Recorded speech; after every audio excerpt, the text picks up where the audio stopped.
Hi guys, for today's vlog nga guys meron akong ituturo sa inyo. Kung kayo ay gumagamit ng Realme o Oppo guys, meron akong ituturo sa inyo dito na kung saan pwede nyong gamiting roaming yung inyong cellphone or itong SIM card na gamit nyo kahit hindi na roaming or kahit hindi nyo i-roaming. Kasi dito sa cellphone ko guys, nakita ko yung o roaming na tinatawag. Pero guys, depende pala to sa cellphone or version. Ito guys yung or roaming na sinasabi ko sa inyo.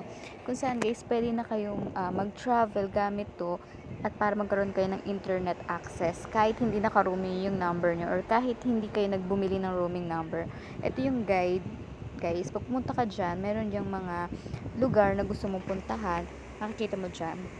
Tapos ang una nyo gagawin is yung beginning guide to buy a data plan or and activate the data plan. So kapag ganyan guys, is dito sa cellphone na to, kahit hindi yan naka-roaming, is pwede maging roaming yan or makagamit ng internet access kung nasa ibang lugar ka na.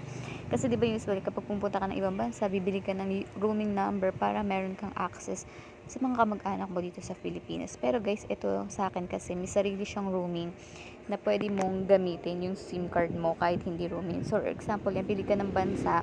Ito yung napili ko, South Korea. Meron diyang plan, guys. Ayan, na pwede kang magbayad ng kung magkano yung gusto mo. Merong 1 day at meron din namang for 7 days. So, ayan, guys. Ito yung unahin natin yung 7 days. South Korea for 7 days, guys. Ayan, guys. Ang gagawin nyo is kapag inactivate nyo tayo, mag-activate lang yan guys kapag nandun ka na sa lugar or sa bansa na pupuntahan mo. Pero pwede mo na siya ditong bilhin or i-buy para pag nandun ka na is mag-activate na siya kusa. So, yun yung pambayad mo. Pwedeng GCash, pwedeng Paymaya or credit card. So, yan.